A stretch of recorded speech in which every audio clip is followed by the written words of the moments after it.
Ayan, ito ang aming assignment ngayon.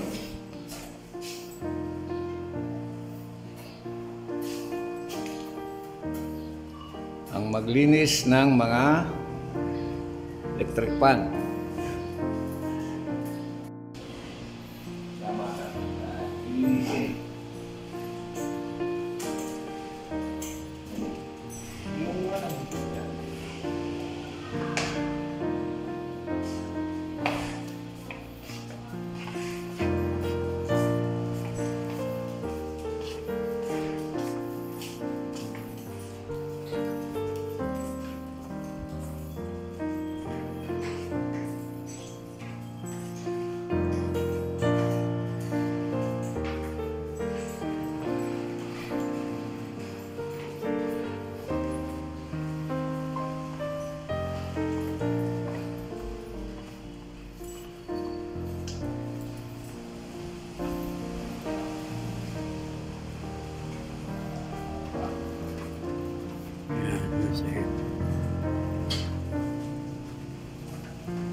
Yan.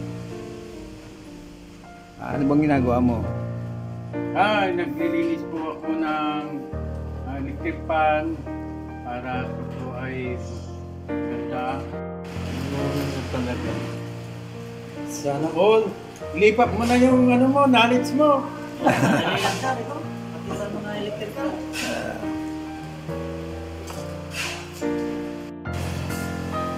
Tingnan din natin to. Ayun, okay. Good. Ayos. Doon sana yung pinakamalaki electric fan. O yan, titingnan natin to kung titingnan natin yung ano, yung husay ni Sir Victor sa pagkukunik at pag ito ay tumakbo, okay na.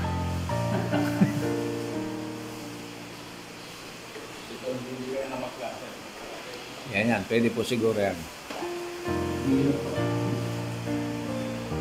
Yan.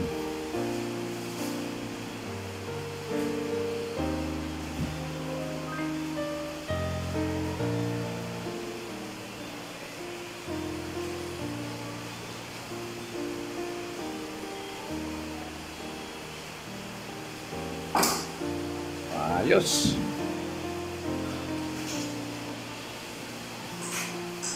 Siguro bago muna ilagay yung ano, cover niya, subukan mo muna kung gumagana, Sir Victor.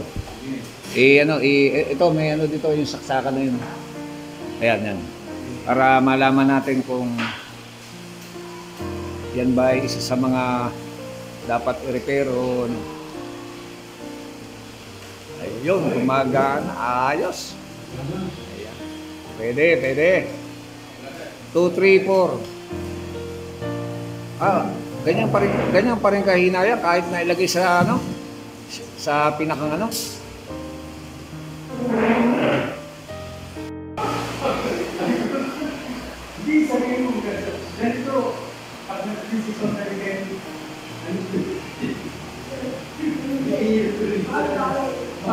Actually, may brigada rin sila ni na Mayor doon. Kaya sabi niya, hahabol siya. Kasi nga dahil doon sa ating ano, yung sulat sa atin.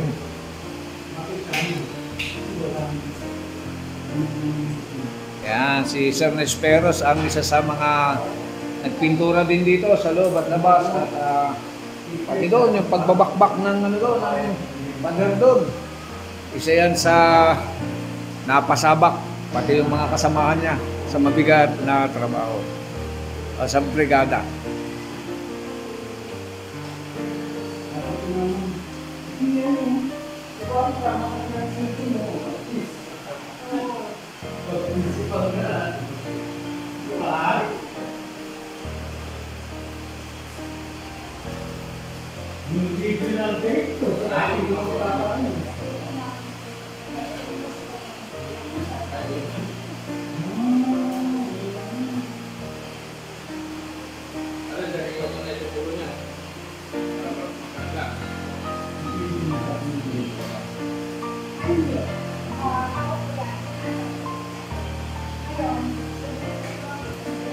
Okay na dito yung tornilyo dito.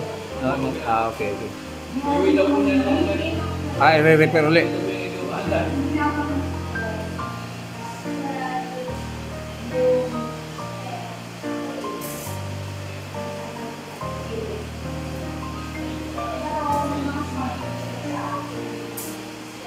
Diyan o ba sa Puso-Robio, sir? Malakas din masyado ulan? Oo, kaya pala yung... Siyempre, mahirap naman yung kayo mababasa ng gusto. Nag-commute kayo? Asan nyo? Iniwan nyo yung motor sa... doon sa ano doon? Di ba ang palak-palak yun dyan po sa ano yun, ano? Yun din sa may Palguy dyan, sir, di ba? Ayun, iniwan lang niya, sir, Sir Victor. Iniwan lang niya yung motor doon sa isang store. Kasi doon sila may barikada. Then nag-commute siya papunta rito. Ganun ba? Kasi kasama niya si na Mayor eh. Si na Mayor Kevin.